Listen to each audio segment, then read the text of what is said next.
Quem não estava aqui na primeira aula? Só a Estela, né? A senhora também não estava, né? Então, a gente falou rapidamente, vou ter como dar aula de novo, mas assim, rapidamente, a gente falou como tudo começou. Que Jesus nasceu em Belém e que depois ele foi para Nazaré, que era o que estava na profecia de Miqueias. Inclusive eu botei lá no grupo, você entrou depois, eu tinha feito o convite, mas se você quiser eu mando os slides, tem toda uma sequência de entender os fatos. E existia uma outra profecia que dizia que Jesus seria chamado de Nazareno, por isso ele teria que voltar para Nazaré. Ele nasceu lá em Belém e voltou para Nazaré. Antes passou lá no Egito rapidinho, tudo está lá no estudo, vocês podem estar acompanhando depois. E aí a gente viu que a Bíblia não traz características físicas de Jesus. Por que a gente estudou sobre isso? Por quê? Porque o mais importante que a gente entende é que a gente precisa saber do caráter de Jesus. E o principal caráter que nós estudamos na última aula, quem lembra? O amor. E aí a gente falou rapidamente sobre o amor. Hoje, inclusive, a gente volta nesse assunto, porque também, mas de outro ponto de vista, mas o amor é um assunto que sempre que a gente falar de Jesus, a gente precisa falar, porque, né, Jesus é a maior prova de amor que já passou por esta terra. Bem, vamos lá. Você pode pular aí para mim, Gu? Pode pular. Hoje nós vamos aprender sobre o que o Jesus fez e o que ele ensinou. Antes de começar esse estudo, eu vou contar uma história para vocês que está nesse livro, rapidamente, um resumo, que diz que um cristão, ele estava indo trabalhar, e aí quando ele chegou no semáforo, não era brasileiro, mas parecia brasileiro, estava em cima da hora, atrasado, e o semáforo fechou, e ele pensou, eu vou passar porque eu chego no próximo semáforo mais rápido, e eu chego no meu trabalho mais cedo, no destino lá mais cedo, mais rápido, não vou me atrasar tanto. Mas ele resolveu não furar o sinal, né? Não avançar o sinal. E aí aconteceu uma cena na frente dele, que glória a Deus que ele não atravessou, que ele não avançou o sinal, aonde vinha um casal. A mulher estava com o bebê no colo, o homem com o menininho de mão dada, já andava, mas pequenininho, e eles atravessavam o sinal. Naquele momento que ele iria avançar, se ele tivesse avançado, provavelmente eles estariam na faixa de pedestres. Porém, esse casal não era só um casal com duas crianças pequenas, eles também carregavam uma bengala branca. Aí eu fui pesquisar, claro que se eles estão com bengala, eles são cegos, mas por que da bengala branca? Aí eu até achei interessante trazer essa informação para vocês, irmãos, que eu não sabia. O problema de estar aqui é isso, que a gente conta um monte de coisa que a gente não sabe, né? E às vezes assim, a pessoa já sabe como que ela não sabia disso, mas eu não sabia. Que a bengala branca significa que a pessoa é totalmente cega, ela não enxerga nada, ela é totalmente cega. Só que se a bengala for branca e vermelha, alguém sabe o significado? Ainda bem. A pessoa é cega e surda, ou seja, ela não vai ouvir nenhum sinal, nenhuma buzina, nada daquilo. Então aquele casal, eles estavam com uma bengala branca, os dois atravessando então aquele semáforo. E aí eles começaram, a faixa de pedestre era uma rodovia, era um cruzamento muito importante, vinha carro de todos os lados, e eles não foram em linha reta, eles começaram a se bandear para o lado do movimento do carro. E aí esse cristão que está relatando essa história, ele fala que ele entrou em desespero, porque ele viu que aconteceu uma fatalidade, e eles lá, de bracinho cruzado e tal, juntos e atravessando normalmente. E aí algumas pessoas começaram a gritar, a buzinar, como eles escutavam, né? Chamou a atenção, e eles começaram a gritar, para a direita, para a direita. E eles, eu me imaginando a cena, e eles voltaram para a direita, então eles pegaram lá a faixa de pedestre e atravessaram normalmente, chegaram ao outro lado, sã e salvo, todo mundo, graças a Deus. Mas aí, irmãos, o que esse comando vem para a gente hoje, vem trazer, essa mensagem trazer hoje? Que Jesus, ele faz isso nas nossas vidas. Às vezes a gente está numa direção que a gente vai para o lado esquerdo, vai para o lado direito, e Jesus, ele nos alerta para a direita, para a direita. A gente sabe qual é o caminho certo, mas a gente se faz de cego, se faz de surdo e vai para o ladinho, né? E vai um pouquinho para o ladinho. Então, Jesus, ele veio para a Terra, a gente está estudando, né, lá do comecinho. Então, Jesus, ele vem para a Terra para quê? Porque a humanidade, ela precisava disso. Gustavo, você consegue pular? Funcionou? Agora? Ah, valeu. É porque não estava funcionando. Então, essa lição de hoje a gente vai aprender sobre os ensinamentos de Jesus.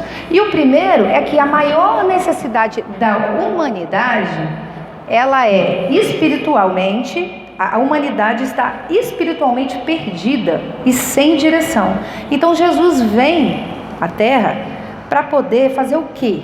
Direcionar esse povo que estava caminhando. Eles não estavam caminhando para um lugar de perigo, como aquele casal, porque eles estavam indo para um lugar que provavelmente aconteceria uma tragédia, mas ninguém sabe o que aconteceria, porque não finalizou, graças a Deus. Mas poderia sim, um ter se machucado, de repente um ter falecido, mas a gente não sabe o que aconteceria com os 4. Agora, a humanidade estava indo para o caminho de morte, eles estavam indo para o penhasco, se Jesus não tivesse vindo, não teria solução para a humanidade. Então Jesus veio para quê? Para salvar a humanidade que estava perdida. E aí eu falo para vocês, hoje, da forma que nós estamos vivendo, a gente vê a humanidade perdida, a gente vê a humanidade sem rumo, sem direção. Deixa eu só colocar aqui, porque não dá problema. Deixa ele fixo aqui, não dá problema. Exatamente. Então a gente vê a humanidade, tá ligado? A gente vê a humanidade sem rumo. E aí eu fico pensando assim, se você conhece alguém, todo mundo aqui vai conhecer alguém, né? Que está em algum caminho que você vê que vai dar ruim.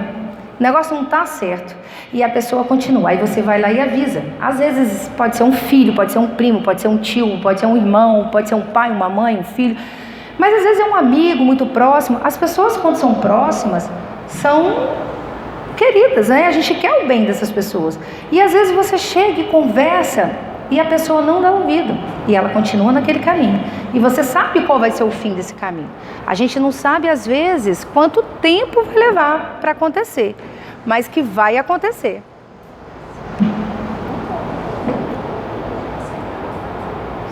Então, eu fico pensando o seguinte, se a gente se sente assim, com o coração partido, triste, quando a gente vê alguém, pastor, esse negócio não vai dar certo não, pastor.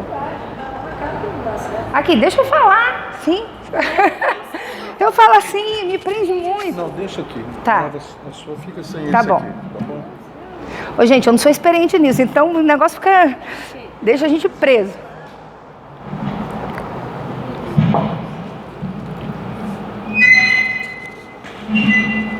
Então, quando a gente tem essa situação próximo da gente, um familiar, um amigo, que seja, o coração dói.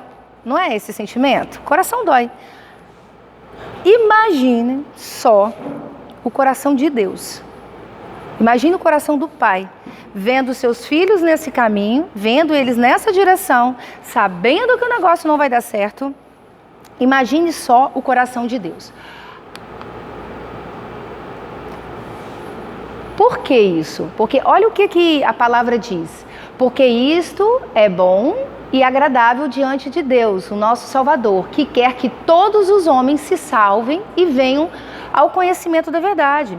O desejo do Senhor é que todos nós sejamos salvos e que a gente encontre a verdade. Então, se Ele vê os seus filhos, alguns de seus filhos, desencaminhados, claro que isso vai entristecer o coração dele, né? Da mesma forma que a gente tem esse sentimento, quando você imagina essa cena que eu relatei, imagina o coração de Deus, como ele fica, né, vendo essa situação.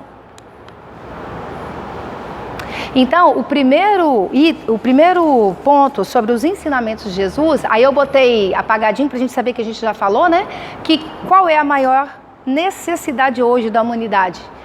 né, de hoje e quando Jesus veio à Terra, é que precisa de uma direção.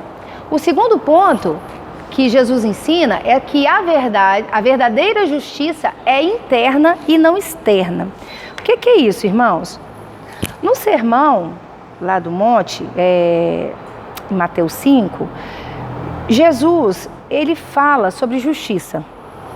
E quando ele vem, ele recrimina os religiosos da época. Alguém lembra, assim, os títulos que ele chamava, os fariseus? Hipócritas, caiado, como que é, pastor? Raça de víboras. Que ele fala, caiado? Sepulcro caiado, que é, né, por fora é bonitinho, pintadinho, mas que por dentro não vale nada. Então Jesus vem nesse momento dizendo que, como a gente viu uma característica do caráter dele, que é amor, ele vem dizendo que a aparência, mais uma vez, a gente está vendo na Bíblia que a aparência não serve de nada. Não adianta ser bonitinho, ser engomadinho, falar bem e se expressar bem, porque o que vale é o que está dentro do coração. E eu posso chegar aqui e ter uma boa oratória, falar, mas Deus conhece o meu coração. Então essa palavra ele vem de justiça para afirmar isso, que para Deus é interno, não é externo. Olha o que está em Mateus 5, nas bem-aventuranças, diz que bem-aventurado, vocês vão ler? Consegue. Os pobres em espírito, porque deles é o reino do céu. Os mansos, porque possuirão a terra. Os que sofrem, porque serão consolados. Consolados por quem? Por mim? Não. Os que têm fome e sede de justiça, porque serão saciados. Os misericordiosos, porque alcançarão misericórdia. Aí nesse versículo eu fico pensando assim, quando fala que as misericórdias do Senhor se renovam todas as manhãs. Mas essa passagem diz que alcançará misericórdia quem for misericordioso. A gente tem sido misericordioso no nosso dia a dia? Como a gente tem sido com o irmão, com o próximo? Então, os puros de coração, por quê? Eles verão a Deus. Aí aqui eu sempre lembro da tia Ilma quando eu vejo essa passagem, quando fala que poderá ser salvo, a questão da santificação, né? Mas quem não se santificar não verá Deus. Então quem não tiver um coração puro, não verá Deus. De todas as bem-aventuranças, um dia eu pensei, qual delas eu gostaria de ter? A número 6. Viu? Te conheço, porque é a sua cara. Isso. Porque numa aula sobre santificação você falou isso ficou sempre na minha cabeça. Sempre que eu leio, eu lembro de você. Os que promovem a paz, porque serão chamados filhos de Deus. Os que sofrem perseguição por causa da justiça, porque deles é o reino do céu. Sois vós quando vos injuriares, perseguirem, mentindo... Nossa, gente, sem óculos está tendo. E mentindo, disserem todo mal contra vós por minha causa. Exaltai e alegrai-vos, porque é grande o vosso galardão no céu. Essas bem-aventuranças, está falando de poder, de exaltação, de títulos? Nada disso. Está falando de quê? De humildade. Está falando de ser manso, está falando de ser misericordioso.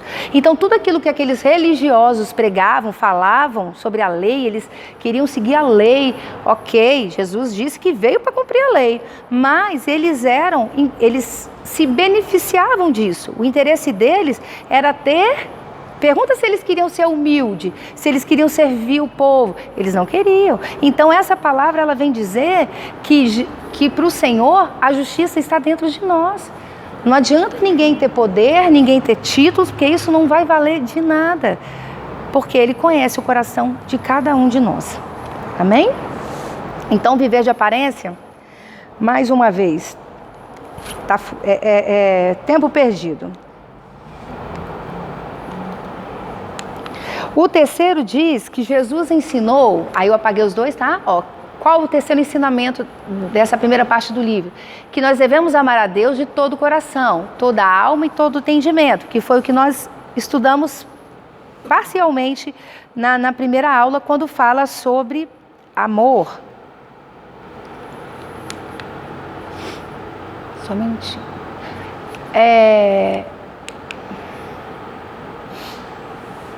Devemos amar a Deus de todo o coração. Lá em João 15:10 diz assim: se vocês obedecerem os meus mandamentos, permanecerão no meu amor, assim como tenho obedecido os mandamentos do meu Pai e em seu amor permaneço. Tenho dito estas palavras para que a minha alegria, olha que linda essa frase, esteja em vocês e a alegria de vocês seja completa. Então, a palavra está dizendo o quê? Que eu preciso amar a Deus. Eu amando a Deus, eu sigo os seus mandamentos. E se eu sigo os seus mandamentos, eu vou alcançar a alegria plena, a alegria que não vai caber dentro de mim. Então isso vem de encontro quando diz assim, mas crente, não tem graça, a vida deles não tem graça, né? Vai para a igreja? Não tem graça nenhuma. Mas essa palavra está dizendo que se a gente seguir os mandamentos do Senhor, a nossa vida se encherá de alegria. A gente alcançará uma alegria plena.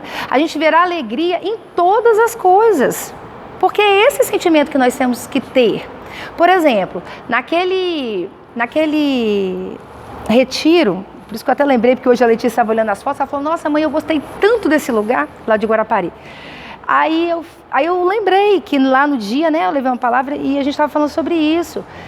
Ali era um show da glória de Deus, era um show da manifestação de Deus, a perfeição. A gente está tão próximo da natureza, porque às vezes aqui, né, em 4 paredes, cimento, a gente às vezes não observa, assim, não é observar, né, que nós temos olhos, vamos passar aí fora e vamos ver. Mas às vezes a gente não para dar valor a esses pequenos detalhes. Então, quando a gente para, a gente vai ter uma alegria tão grande de saber que tudo isso o Senhor fez para nós. Então, como não ser alegres por isso, por esse motivo e tantos outros, né? De termos saúde. Tem dia que está mais ou menos, tem dia... mas a gente vai ver, tem pessoas com tantos problemas, tem países passando por guerra, tem tanta coisa acontecendo e nós estamos num momento que a gente precisa se alegrar. A gente tem a liberdade de vir aqui aprender. A gente tem a liberdade de vir aqui no domingo ouvir a palavra do Senhor, de louvar, de engrandecer o seu nome. Então tudo isso é motivo de alegria. E para que essa alegria seja completa, eu preciso seguir os mandamentos do Senhor. Então tem um erro, que lá no estudo eu estava lendo, que é um erro muito recorrente. Às vezes o cristão, ou quem for, né, uma pessoa que só vem à igreja, visitante, ele vem no culto, e aí ele se alegra, ele chora na hora do louvor, e na hora da palavra ele chora também, e na hora do dízimo ele chora também, e na hora de dar tchau ele chora também. E fala, nossa, não estou dizendo que choro é errado não, tá? Eu só estou criando essa situação. E vai embora, feliz da vida, né? Me esvaziei, tô pleno, vou embora. Quando eu chego ali na esquina, eu começo a não praticar os mandamentos de Deus na minha vida. Eu começo, na segunda-feira, no trabalho, a ser arrogante, a mentir, a passar o meu colega para trás, para me dar bem, para eu ser promovido. Na escola, dar aquela coladinha, e vai indo no nosso dia a dia. No domingo que vem, choro de novo. Gente, não adianta. Por quê? Eu estou me alegrando com a palavra, né? Eu amo a Deus, eu venho aqui, estou louvando, estou dizendo que eu amo, mas eu não estou obedecendo os seus mandamentos. E a palavra diz que eu só vou alcançar essa alegria se eu cumprir os mandamentos do Senhor. Vocês concordam? Então, assim, são palavras, às vezes, situações que a gente traz ou que a gente lê, que faz a gente pensar, como que eu tenho agido na segunda-feira, após o culto, ou quando eu saio daqui, não precisa nem ser na segunda, às vezes você sai daqui e vai para um lugar, aí você já esculhamba lá a pessoa que serve o lanche porque está demorando, e eu estou com fome, meu filho está chorando, ele quer o suco não está pronto. Como é que é? Como que acontece quando eu saio daqui? Não precisa nem ser na segunda-feira. Então esses ensinamentos de Jesus, ele faz a gente pensar a todo momento, mas de uma forma muito simples, as coisas de uma forma muito simples. Por isso que eu falei, né, com a Gisana, a gente estava conversando sobre essa questão da linguagem, eu falei assim, as coisas de Jesus, a palavra, tudo que a gente vai trazer sobre Jesus é uma forma simples. É difícil de cumprir, é difícil de obedecer, é difícil de seguir, mas são coisas simples, que não tem nada, todo mundo aqui sabe o que precisa ser feito. Não é verdade? A gente viu que é o amor amar a Deus, né? E o segundo a gente vê que é amar o próximo como a ti mesmo, que a gente viu também na aula passada, mas aqui vem mais uma vez falando sobre aparência. Onde ele diz que nós não devemos julgar pela aparência, nem por partido político, nem por cargo, nem pelos bens. Aí eu coloquei aqui como exemplo o bom samaritano, que está lá em Lucas 10. A primeira vez que eu trouxe uma palavra na manhã de oração foi essa passagem. E é uma passagem que eu gosto muito, assim, que eu acho que, a mesma forma, eu acho que é o que traz pra gente, parece ser uma coisa distante, que aconteceu lá, mas não é. São as coisas que acontecem hoje no nosso dia a dia, né? Resumindo, né, para quem de repente não se lembra, uma pessoa, um pai de família, foi assaltado, jogado lá na beirada da estrada. E aí eu botei essa foto porque aqui não vai dar, aqui embaixo, tá vendo, ó? Tem um sacerdote, tem um levita, tem um sacerdote, eles passam por este homem lá ensanguentado, morrendo, e não fazem nada. E aí vem este homem, que é um samaritano, que para a época, para os judeus, não valia nada, assim, não era uma pessoa digna de estar com eles, porque eles eram sangue impuros, eles não eram judeus puros, era uma mistura, enfim, eles eram altamente discriminados, eles estavam a par da sociedade. E aí vem este homem sem perguntar quem era esse. Eu queria saber se ele era judeu, se ele era samaritano como ele, se ele era um parente dele, o que ele era. Ele parou, ajudou, cuidou, pagou para que cuidasse dele e seguiu viagem. Então, a gente para, né, nesse momento para pensar. Os dois lá que conheciam a lei, que sabiam, né, qual é o que estava escrito, não fizeram nada. Então, nessas horas, a gente vê o nosso dia a dia. Por isso que eu falo, eu trago sempre essa questão de que não devemos julgar pela aparência, porque foi o que ele fez. Claro que nós estamos vivendo um mundo de perigo. Não dá também para você parar, dependendo da situação, sozinha no lugar. Você quer ajuda? Infelizmente, a gente está vivendo uma época muito difícil. Mas a gente precisa aprender a olhar com os olhos de Jesus e não julgar. E às vezes, queridos, ajuda não é só financeira. Não é. Muitas vezes a pessoa só precisa de alguém para conversar. Ele precisa de alguém para compartilhar, ele precisa de alguém, sei lá, coisas que pra gente acha que sempre dinheiro está envolvido, e não é. Então a gente precisa pensar em cuidar do outro como a gente queria que ele cuidasse da gente. Como que eu quero, né, que a Estela me trate, então eu preciso tratá-la. Se ela está precisando de ajuda, eu preciso ajudá-la, porque se eu precisar de ajuda, se ela está precisando de ajuda com o Benjamin, poxa, se fosse o Lucas, eu queria que ela me ajudasse, então por quê? Eu vou ajudá-la. Então assim, a gente precisa ter esse sentimento de irmão, de ajuda mesmo, que é isso que o Senhor espera de nós. Então, a conclusão desse primeiro tema é o seguinte: qual é a maior necessidade da humanidade? Quem lembra da história? A salvação, né? A maior necessidade da humanidade é a salvação. E quem é que só quem pode nos dar essa salvação? É o Senhor Jesus. Qual é a verdadeira justiça? Interna ou externa? Essa, né, fica bem facinho, que aí sempre é a interna. Não importa, pode aparecer do jeito que for, engravatado, de salto, que não significa nada. Não estou dizendo que não seja uma boa pessoa, quem usa salto, né? Mas assim, não significa nada, né? A gente não tem, porque isso impõe muito, né? Às vezes você está num lugar, aí vamos supor, você não quer fazer uma coisa, aí a pessoa pega e tira a carteira e fala, mas eu sou juiz. Tem nada a ver com a situação, ser juiz ou não ser. Dá uma carteirada. Aquilo às vezes deixa a gente um pouco constrangido, né? Assim, a pessoa se impõe, às vezes com uma carteira de polícia, isso não vale de nada. No reino do céu isso não vai valer de nada. E os principais mandamentos que a gente viu, que é amar a Deus e amar o próximo como a ti mesmo. Vai fazer o intervalo ou não, né? Vai? Precisa não, né? Tá tranquilo? Alguém quer beber uma água? Vocês estão muito quietinhos. Tiarilma, vem pra frente, Tiarilma. O próximo tópico, a gente vai estar falando sobre o que Jesus fez. Né? Primeiro o que ele ensinou e o que Jesus fez.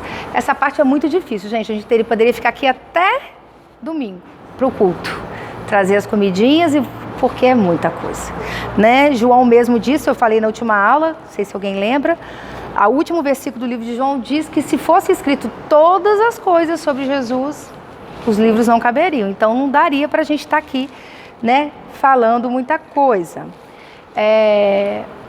E um texto que está nesse livro, ele começa esse capítulo dizendo isso. Se quiser se decepcionar, olhe para os outros. Se quiser ficar desanimado, olhe para você mesmo. Se quiser se sentir encorajado, olhe para Jesus. Então esse é o resumo desse capítulo. E é a pura verdade, né? A gente não pode colocar as nossas esperanças no homem, no ser humano, porque a gente vai se decepcionar. Essa é a regra, né? A gente não pode esperar nada, a gente não pode fazer nada esperando em troca, para a gente não se decepcionar.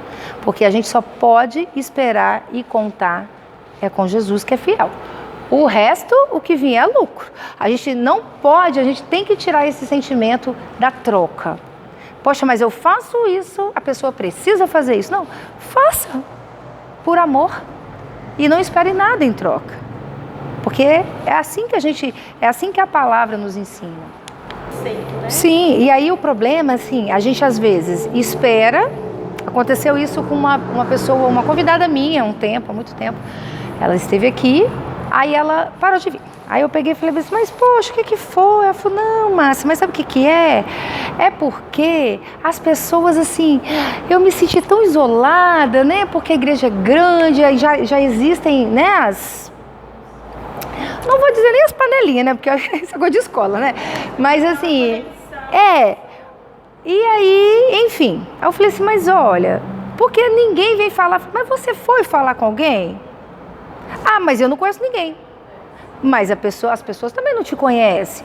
Então, um exemplo, se você tem, no meu caso, eu tenho um filho e uma filha, isso me faz ter abertura para encostar na Ocília, porque a Letícia é mais ou menos como a Yasmin. Isso me dá abertura para encostar na Aline, para encostar na Estela, por causa do Benjamin, porque os meninos são... Então, a gente também precisa fazer a diferença. Né? A gente precisa buscar, a gente precisa fazer aquilo que a gente espera que o outro faça. Porque alguém tem que dar o primeiro passo. Só que o ser humano, ele tem esse sentimento. Ah, não, eu não. Coitadinho. Ah, não, eu não, porque eu já tentei já tentei. Então, assim, a gente não pode deixar esse sentimento crescer dentro da gente. Isso faz mal. Isso não é coisa de Deus, a gente sabe disso. E quando não é de Deus, é aquilo que eu falei lá da sogra e da nora na aula passada, que é no relacionamento, em todos os relacionamentos. Se eu não fui com a cara da Lívia, até o jeito dela cruzar a perna me incomoda. Aquilo vai crescendo, gente. Aquilo vai crescendo. Isso vai crescendo. Então, assim, mas não é verdade? É verdade. Tudo vai incomodando, tudo. Aí você fala assim, poxa.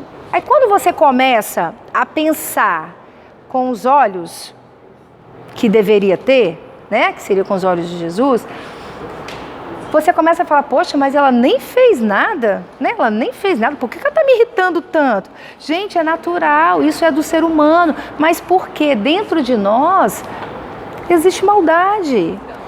Existe maldade. E o Adalto, sim, o Adalto falou exatamente isso, que na quinta-feira, né, retrasado, ele falou sobre isso.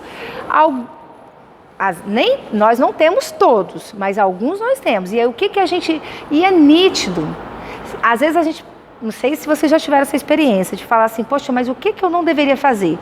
Você sabe o que é. Aí, tipo assim, quando você vê, você já fez. Ai, meu Deus, me perdoa. Mas eu estou orando, Senhor, me ajude a não fazer isso. Porque a gente precisa, a primeira coisa que a gente precisa é reconhecer onde é o problema. Se eu sei aonde é o meu problema, aonde está o problema de um relacionamento, tanto conjugal, como de irmão, como de amigo, se eu sei aonde é o problema, o meu problema, não estou dizendo do outro, porque julgar o outro é muito fácil, achar o problema no outro. Mas se eu sei aonde é o meu problema, o caminho fica mais fácil. Eu consigo começar a controlar aquilo e as coisas vão melhorar. Tudo isso que a gente tem falado resume sempre no amor, né? Então, assim, por isso que às vezes fala assim, de novo o assunto, mas não tem como. Não tem como falar das coisas, né, de Jesus sem falar de amor. E outra coisa, que eu ia até falar assim, só uma correção. Às vezes também, irmã, a gente fala assim, como eu falei até a hora do culto, na segunda-feira ou lá fora, tudo começa aqui dentro. Às vezes a gente está preocupado em mudar a forma de ser com um amigo do trabalho lá fora, mas às vezes aqui dentro, como que eu sou com as pessoas? Como eu sou com aquela pessoa que não me trata bem? Ignoro, deixo pra lá, ou dou boa noite, tudo bem, senti sua falta. É difícil, mas a gente precisa exercitar essas coisas, porque quando isso muda dentro do nosso coração, foi o que a Estela falou, ela sempre foi de um jeito.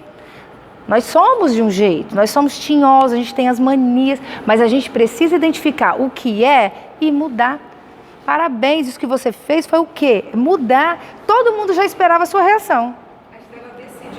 Você resolveu, a escolha é nossa.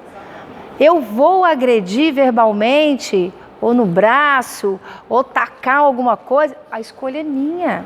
Então, assim, a gente precisa escolher sempre o que vai agradar o coração do Senhor. Então, assim, uma coisa que a gente precisa colocar em prática, que é quando a gente fala, vou contar até 10, é verdade.